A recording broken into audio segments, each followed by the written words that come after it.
Hello and welcome to another episode of the CUFI Weekly, and as we record this, the Middle East currently sits precariously balanced on the precipice of a wider conflict.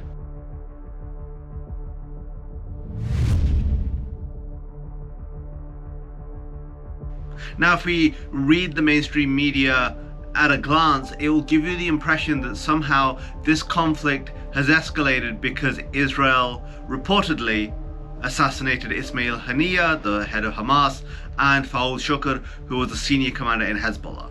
But let's dial back for 1 second before we talk about that. This conflict, this current situation, can be traced back to October 7th. It was on October 7th that Hamas crossed the Gaza border and attacked and massacred Israelis and others. Since that date, it was Hezbollah in Lebanon who decided to begin rocket fire at Israel. On October 6th, Israel was not contemplating war with Hamas in Gaza or striking at Hezbollah. They started this. They began these acts of brutal terrorism and firing rockets. So when we fast forward to what happened in Tehran, where Ismail Haniyeh was killed, the head of Hamas, and this footage of Haniyeh on October 7th with senior Hamas leaders leading them in prayer to celebrate the victory of October 7th. The regime in Iran, the Islamic Republic, have responded to that, promising retribution for the action, blaming Israel. And then you have in Lebanon, senior commander of Hezbollah, Fawad Shukr, was also killed in an Israeli strike. Now, the Prime Minister of Lebanon called the strike a criminal act. Now, something which is really interesting about that is that Fawad Shukr is directly responsible for the planning and execution of the Beirut bombing, which killed over 200 American servicemen, the largest killing of Marines, American Marines, in a single day since the Battle of Iwo Jima. Lebanon, a recipient of American aid, are now calling the killing of this man, who has so much American blood, as well as the blood of others, on his hands, a criminal act. I think some serious questions need to be asked there. But now with Hamas, they have replaced Ismail Haniyeh with Yahya Sinwar. Sinwar is the leader of Hamas in Gaza, was directly responsible for the planning and execution of the October 7th attack.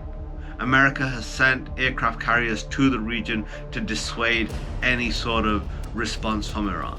But one thing that can be assured is that there will be some sort of response. The other thing we must remember is that America must be strong in these moments.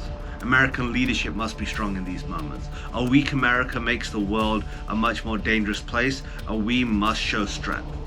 I'm not advocating that America attack anyone militarily, but when America stands up, the world knows that it needs to sit down. We are still the world's only superpower, and we have the ability to project power and might. And we must do that in support of our friends and allies, and especially when countering the evil regime in Iran. And finally, every single one of us has a part to play.